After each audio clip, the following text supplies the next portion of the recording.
No vídeo de hoje, vamos falar sobre um assunto que desperta muita curiosidade e também muita dúvida. O que acontece quando o espírito sai do corpo de uma pessoa? O que a Bíblia nos ensina sobre a morte física e o destino do espírito? Será que existe vida após a morte? Será que o espírito pode voltar ao corpo ou visitar outras pessoas? Será que há um lugar de descanso ou de tormento para os espíritos? Vamos descobrir juntos neste vídeo. Fique ligado e não se esqueça de deixar o seu like e se inscrever no canal. A Bíblia nos revela que o ser humano é composto de corpo, alma e espírito. 1 Tessalonicenses 5:23. O corpo é a parte material, visível e temporária. A alma é a parte imaterial, invisível e eterna, que inclui a mente, as emoções e a vontade. O espírito é a parte imaterial, invisível e eterna, que se comunica com Deus e recebe a sua vida. João 4:24. Quando o corpo físico morre, o espírito continua vivo. No mundo espiritual, o espírito daquele que é justo será recebido num estado de felicidade que é chamado paraíso, um estado de descanso, um estado de paz, onde descansará de todas as suas aflições e de todos os seus cuidados e tristezas. Alma 40:12. Esse lugar é chamado também de seio de Abraão, Lucas 16:22, ou terceiro céu, 2 Coríntios 12:2. Por outro lado, o espírito daquele que é ímpio será lançado em trevas exteriores, onde haverá pranto e ranger de dentes. Alma 40:13. Esse lugar é chamado também de Hades, Lucas 16:23, ou abismo, Apocalipse 23. Lá, os espíritos sofrem por causa dos seus pecados e da ausência de Deus. A Bíblia também nos ensina que os espíritos dos mortos não podem voltar ao corpo ou visitar outras pessoas. Isso é uma ilusão ou uma enganação de espíritos malignos que se disfarçam de espíritos de pessoas falecidas para enganar os vivos, segundo Coríntios 11:14. A Bíblia proíbe qualquer tipo de contato com os mortos, como a necromancia, o espiritismo ou a mediunidade, pois isso é uma abominação a Deus. Deuteronômio 18:10-12. Portanto, podemos concluir que a morte física não é o fim da existência, mas uma transição para uma nova realidade. O destino do espírito depende da sua relação com Deus nesta vida. Se o espírito é salvo por Jesus, ele vai para o paraíso, onde espera a ressurreição e a vida eterna.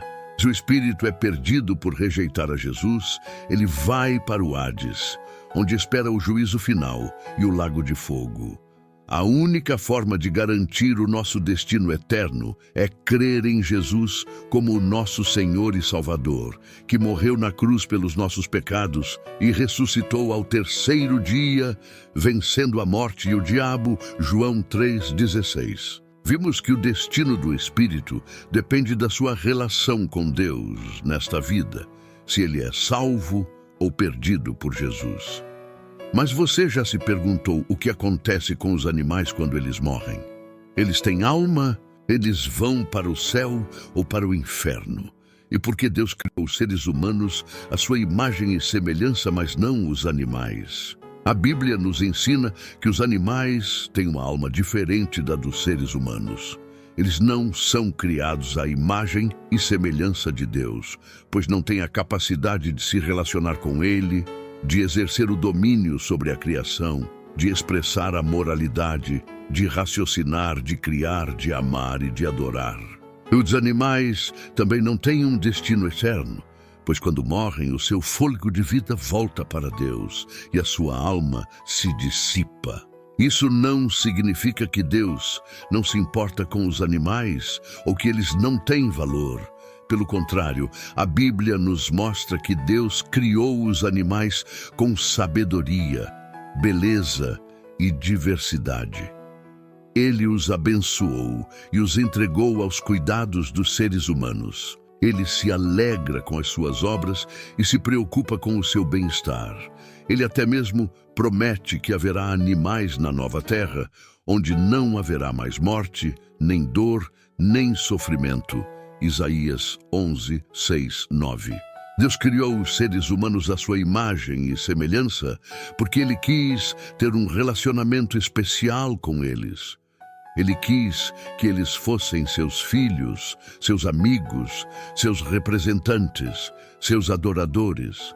Ele quis que eles refletissem alguns aspectos do seu caráter, da sua personalidade e da sua natureza. Ele quis que eles fossem semelhantes a Ele em 3 partes: corpo, alma e espírito.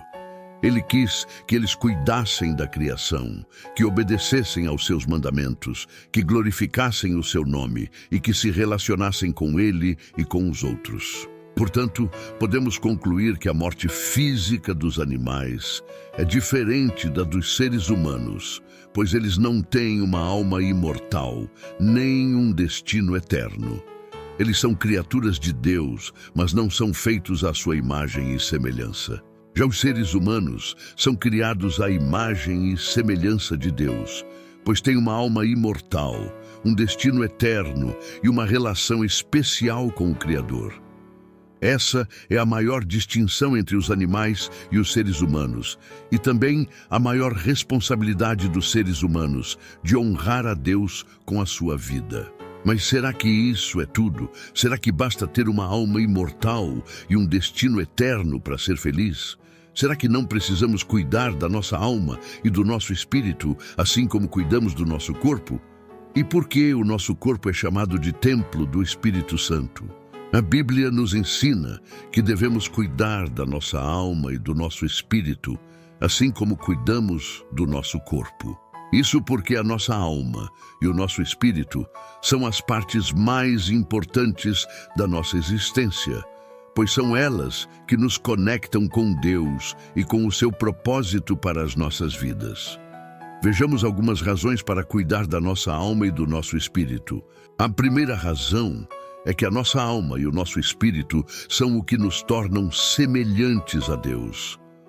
Como vimos, Deus nos criou à sua imagem e semelhança. Isso significa que nós refletimos alguns aspectos do seu caráter, da sua personalidade e da sua natureza.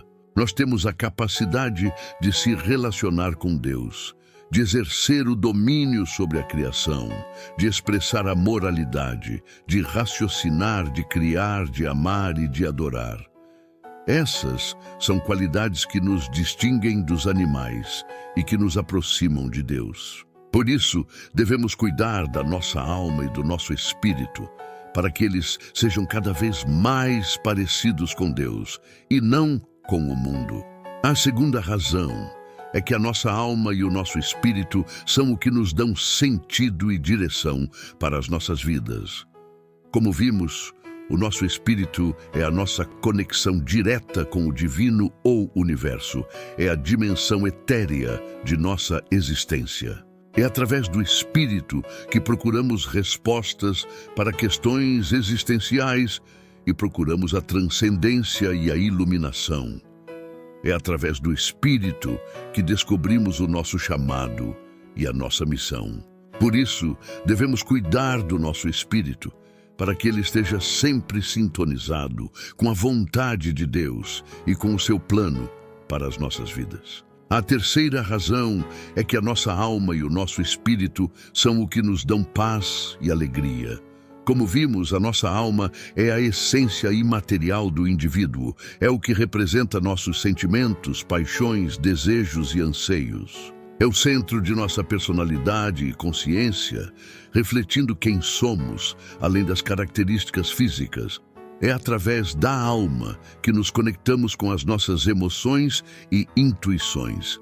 Por isso, devemos cuidar da nossa alma, para que ela esteja sempre equilibrada e saudável, livre de angústias, medos, culpas, mágoas e tristezas. Mas como cuidar da nossa alma e do nosso espírito? A Bíblia nos dá algumas orientações práticas para isso. Vejamos algumas delas. A primeira orientação é alimentar a nossa alma e o nosso espírito com a palavra de Deus. A palavra de Deus é o alimento espiritual que nos nutre, nos fortalece, nos ensina, nos corrige, nos consola e nos inspira. A palavra de Deus é a verdade que nos liberta, nos guia, nos protege e nos abençoa. A palavra de Deus é a luz que ilumina o nosso caminho, a espada que combate o mal, o escudo que nos defende e o fogo que nos purifica. Por isso, devemos ler, meditar, estudar, memorizar e praticar a palavra de Deus todos os dias, para que ela faça parte da nossa vida e do nosso caráter. A segunda orientação é orar e adorar a Deus com a nossa alma e o nosso espírito. A oração é a comunicação com Deus, é o meio pelo qual expressamos o nosso amor, a nossa gratidão, a nossa confiança, a nossa dependência, a nossa súplica, a nossa intercessão e a nossa confissão a Deus. A oração é o canal pelo qual recebemos a graça, o perdão, a misericórdia, a sabedoria, o poder, a orientação e a resposta de Deus. A oração é a respiração da alma, é o que nos mantém vivos e conectados com Deus. A adoração é a expressão da nossa reverência, da nossa honra, da nossa glória, da nossa entrega, da nossa obediência e da nossa alegria a Deus. A adoração é o reconhecimento da grandeza, da bondade, da santidade, da soberania, da fidelidade e da majestade de Deus. A adoração é o propósito da nossa existência, é o que nos faz felizes e realizados em Deus. Por isso, devemos orar e adorar a Deus com a nossa alma e o nosso espírito e em verdade, em todo o tempo e em todo o lugar. A terceira orientação é frutificar e servir a Deus com a nossa alma e o nosso espírito. Frutificar é produzir os frutos do Espírito Santo em nossa vida, que são amor, alegria, paz, paciência, benignidade, bondade, fidelidade, mansidão e domínio próprio. Gálatas 5, 22, 23. Esses frutos demonstram o nosso crescimento espiritual, o nosso caráter cristão, a nossa maturidade emocional e a nossa semelhança com Deus. Servir é usar os dons e os talentos que Deus nos deu para abençoar a sua obra, a sua igreja e o seu reino. Cada um de nós tem uma função e uma missão específica no corpo de Cristo, que é a igreja. Cada um de nós tem uma capacidade e uma vocação única para contribuir para o bem comum, para a edificação dos santos e para a glória de Deus. Por isso, devemos frutificar e servir a Deus com a nossa alma e o nosso espírito, com dedicação, humildade, generosidade e alegria. Mas e o nosso corpo? Ele não é importante, ele não merece cuidado? Claro que sim! A Bíblia também nos ensina que devemos cuidar do nosso corpo, pois ele é o templo do Espírito Santo. O que isso significa? Significa que o nosso corpo é a morada, a habitação, o lugar sagrado onde o Espírito Santo vive em nós. O Espírito Santo é a terceira pessoa da Trindade, é Deus conosco, é o nosso Consolador, o nosso ajudador, o nosso guia, o nosso selador, o nosso santificador, o nosso capacitador. Ele é quem nos dá vida, nos convence do pecado, nos regenera, nos batiza, nos enche, nos unge, nos distribui dons, nos frutifica, nos testifica, nos intercede, nos ensina, nos revela, nos fortalece, nos consola, nos alegra, nos une, nos glorifica.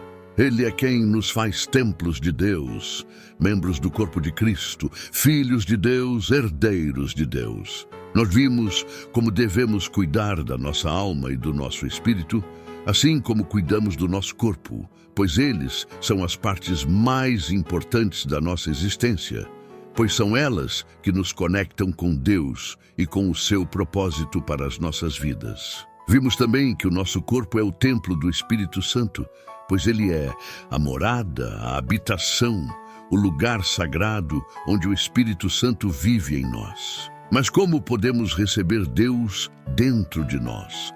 Como podemos ter a certeza de que somos filhos de Deus, herdeiros de Deus e co-herdeiros com Cristo? Como podemos experimentar a plenitude do amor de Deus em nossos corações? A Bíblia nos ensina que para recebermos Deus dentro de nós, precisamos nascer de novo. Jesus disse a Nicodemos: em verdade te digo que se alguém não nascer de novo, não pode ver o reino de Deus. João 3:3. Nascer de novo significa ter uma nova vida, uma nova natureza, uma nova identidade, uma nova família, uma nova esperança, uma nova aliança, uma nova criação. Nascer de novo significa deixar de ser escravo do pecado, da carne, do mundo, do diabo, e passar a ser filho de Deus, do Espírito do céu, de Cristo.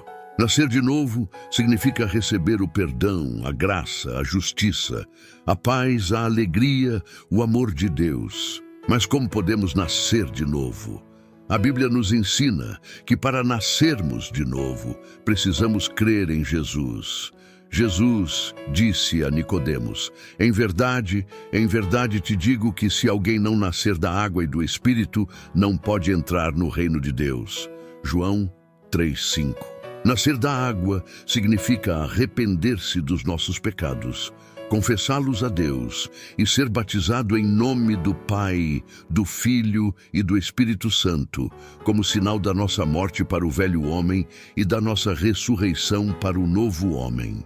Nascer do Espírito significa receber o dom da fé, que nos faz crer que Jesus é o Filho de Deus, que morreu na cruz pelos nossos pecados e ressuscitou ao terceiro dia, vencendo a morte e o diabo. Nascer do Espírito significa receber o selo da promessa, que é o Espírito Santo, que habita em nós, que nos regenera, que nos adota, que nos capacita, que nos santifica, que nos testifica, que nos glorifica. Quando cremos em Jesus, nós recebemos Deus dentro de nós. A Bíblia diz: mas a todos quantos o receberam, aos que creem no seu nome, deu-lhes o poder de se tornarem filhos de Deus. João 1:12. Quando recebemos Jesus, nós nos tornamos filhos de Deus, pois somos gerados pelo seu Espírito e não pela carne, nem pelo sangue, nem pela vontade do homem. Quando recebemos Jesus, nós nos tornamos herdeiros de Deus, pois somos co-herdeiros com Cristo e temos acesso a todas as bênçãos espirituais nas regiões celestiais. Quando recebemos Jesus, nós nos tornamos templos de Deus, pois o Pai, o Filho e o Espírito Santo passam a habitar em nós, e nós passamos a habitar neles. Quando recebemos Jesus, nós nos tornamos amados de Deus, pois o amor de Deus é derramado em nossos corações pelo Espírito Santo que nos foi dado. Portanto, podemos concluir que para recebermos Deus dentro de nós, precisamos nascer de novo, crer em Jesus, receber o Espírito Santo e viver como filhos, herdeiros e templos de Deus. Essa é a maior graça, o maior privilégio, o maior milagre, o maior mistério, o maior tesouro, o maior prazer que podemos ter nesta vida e na eternidade. Essa é a razão da nossa existência, o propósito da nossa salvação, a essência da nossa adoração, a fonte da nossa alegria, a força da nossa esperança, a plenitude do nosso amor. Agora, eu quero te convidar a fazer uma oração comigo, para que você possa cuidar do seu espírito e receber Deus dentro de você. Repita com fé as seguintes palavras: Senhor Deus, eu te agradeço por me amar tanto, que enviaste o teu Filho Jesus para morrer na cruz pelos meus pecados. Eu reconheço que sou pecador, que preciso do teu perdão, da tua graça, da tua salvação. Eu me arrependo dos meus pecados e te peço que me purifiques com o teu sangue. Eu creio que Jesus é o teu Filho, que ele morreu e ressuscitou, e que ele é o meu Senhor e Salvador. Eu te peço que me deis o dom da fé, para que eu possa crer em ti e em tua palavra. Eu te peço que me deis o teu Espírito Santo para que ele habite em mim, me regenere, me adote, me capacite, me santifique, me testifique, me glorifique. Eu te peço que me faças nascer de novo, para que eu possa ver e entrar no teu reino. Eu te peço que me faças filho de Deus, para que eu possa te chamar de Pai e ter comunhão contigo. Eu te peço que me faças herdeiro de Deus, para que eu possa desfrutar de todas as tuas bênçãos. Eu te peço que me faças templo de Deus, para que eu possa te adorar em espírito e em verdade. Eu te peço que me faças amado de Deus, para que eu possa sentir o teu amor em meu coração. Eu te entrego a minha vida, a minha alma, o meu espírito, o meu corpo, e te peço que faças a tua vontade em mim.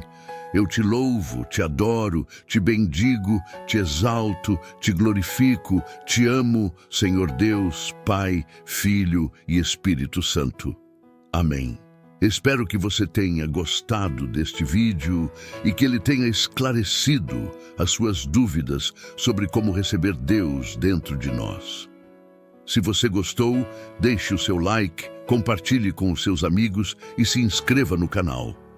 Se você tem alguma pergunta ou sugestão, deixe nos comentários. Até a próxima e que Deus te abençoe.